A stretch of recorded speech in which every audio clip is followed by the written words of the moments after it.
The cruise port of Grand Turk is located in the heart of the Turks and Caicos Islands and is widely popular by cruisers for its stunning beaches, friendly locals, and ease of access. In today's Port Guide episode on Cruise with Josh, we're going to break down the 5 things that I think you've got to know before your next visit to this amazing Caribbean destination.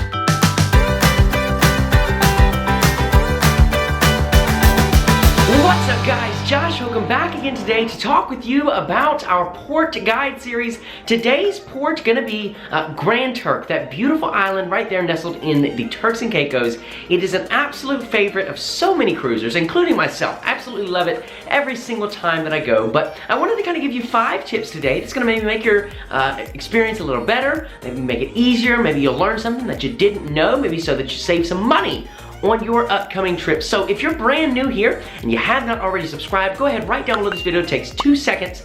Hit that subscribe button for me, ding that notification bell so you do not miss a second of the fun that we got going on around here. All right, let's jump into the video. So the first thing that you definitely should know when visiting Grand Turk is that the food is gonna be expensive. No matter where you eat, unless you're eating on board your cruise ship, the food is going to be expensive right there in the port area, and that is just because they kind of can. It's one of those situations where there's nobody really telling them that they can't do it, so they're gonna do it, you know? So it doesn't matter if you eat there at Margaritaville, if you go to one of the huts along the beach, Jack Shack, the food is going to be relatively expensive. I know from previous experience, like food at Margaritaville starts anywhere, maybe like, you know, you can do a $7, $8, $9 appetizer, but then those appetizers even go up into $12, $15 for an appetizer. Similarly, up there at Jack Shack, you know, that's a big favorite of a lot of cruisers that have visited Grand Turk, myself included. For 2, it was like 40 or 50 bucks for lunch. So a bit on the expensive side, especially when you're considering that this is lunch. This is not a fine dining dinner on the beach for 2 at a candlelit table, you know what I mean? So just do keep that in mind. If you're planning a trip to Grand Turk, put that in your budget. If you're gonna eat on the island, it's gonna cost you a little bit more. What I would suggest, if you don't wanna break the bank on that, your big beautiful cruise ship is sitting right there waiting for you. Head back on board, have you a free lunch at whatever, you know, upscale restaurant you have. Even if you choose one of the upcharge restaurants on board, it's probably gonna be cheaper than your experience there on Grand Turk. Do keep that in mind for your next visit. My second port guide tip for you when referring to Grand Turk is gonna be to know that the beach chairs, umbrellas, and the clamshells are all free. They are included as of the making of this video today in February 2020. They are free, they are included. The ones that have the green umbrellas that say Grand Turk Cruise Centers, or the blue clamshells, or the blue beach chairs, those are included. They're free. You do not pay for those, okay? Now, what the locals have done is they went and put their chairs in front of those, and if you want a chair or an umbrella right down by the water, you will have to pay a little bit for that because the locals have went down and put their stuff there. But do know that the Grand Turk green umbrellas, the blue, I believe it is, beach chairs, and the blue clamshells, they are included compliments of Carnival Corporation, okay? So do not let yourself be scammed. Don't get scammed by a local trying to sell you one of those. They are free. Keeping right on with the theming of the beach, make sure that you bring some snorkel gear. That's gonna be our 3rd tip for you for our port guide on Grand Turk. Make sure that you bring that snorkel gear.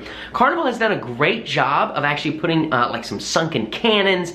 There's a ship's wheel, so an anchor or 2 right there on the beach area. So it provides some great snorkeling areas. A lot of the fish love to come and swim in and out of that stuff. I've seen octopus there. I've seen crabs there. I've seen a whole slew of fish. So it's really a great snorkeling experience there, and it's right there in front of your cruise ship. So then every time you pop up to breathe, you get this gigantic, beautiful cruise ship towering right above you. It really is a magical experience. Make sure you don't forget that snorkel gear on your next trip to Grand Turk. Our 4th port tip for Grand Turk, number 4 thing that I think you need to know is be ready to have a good time if you are around the Margaritaville pool.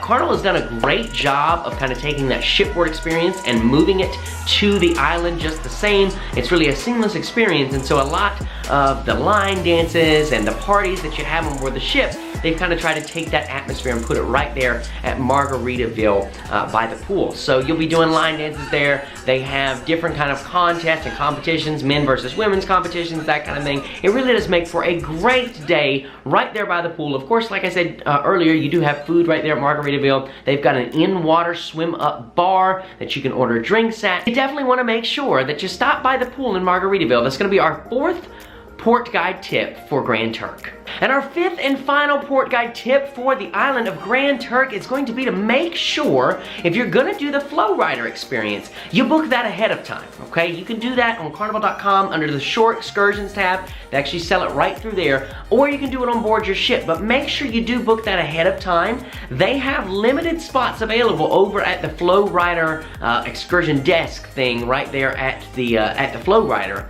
on the actual island, but a lot of times it sells out very quick. And so if you wanna make sure that you get a spot, go ahead and purchase it ahead of time, lock it in, that way you don't have to stress, you don't have to run off the ship first thing in the morning to secure your spot. You've already got it done, you've already got it taken care of, you are good to go. That would be my 5th and final tip for you for the port of Grand Turk. I'd love to hear your guys' tips and thoughts, suggestions right down in the comment section. Let me know, how many times have you been to Grand Turk? What's something new and interesting and fun that somebody can try? A tip that you can leave. I'd love to hear it right down below in the comment section, guys. That is gonna do it for today. My name is Josh. It's been real, it's been fun, it's been real fun. We'll see you real soon on the high seas.